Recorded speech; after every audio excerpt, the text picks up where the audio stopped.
je suis très content de la dissidence au sein du parti UPR. Je leur avais prédit, j'avais même dit au président de la République une fois dans une espèce de boutade que moi seul opposant, je lui serais beaucoup plus utile que sa cour de courtisans.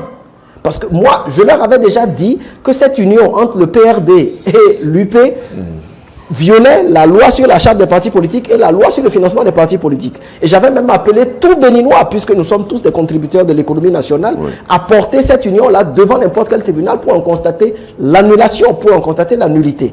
Aujourd'hui, on voit très bien que le PRD revendique son existence. L'UPR fait de ne pas comprendre que le PRD a raison, mais aujourd'hui, le PRD a entièrement raison. Les statuts d'un parti politique sont validés par la loi sur la charte des partis politiques. Ça fait partie du dossier qui est déposé pour l'immatriculation de ce parti. Donc, les statuts ont valeur de loi.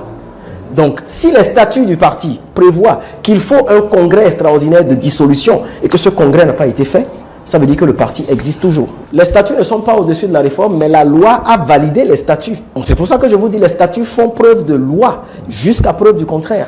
Ils font office de loi. C'est sur la base des statuts, justement, que la possibilité d'un rapprochement a pu être faite. Ils ne sont pas allés comme ça vers l'UP sans base légale. Donc les statuts, on peut dire, c'est la loi au sein du parti.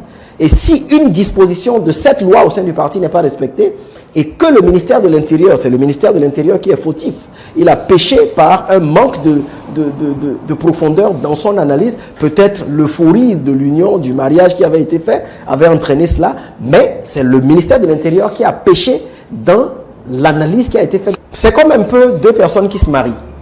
Vous vous mariez aujourd'hui, ça ne vous fait pas disparaître vous ou votre femme. Vous continuez à exister. Maintenant, dans le cas d'un parti politique, puisque dans les statuts du PRD, c'est bien inscrit que le parti ne disparaît qu'après un congrès extraordinaire. La fusion de deux partis politiques n'entraîne pas la dissolution automatique. Donc, je pense que c'est une question de langage assez basique.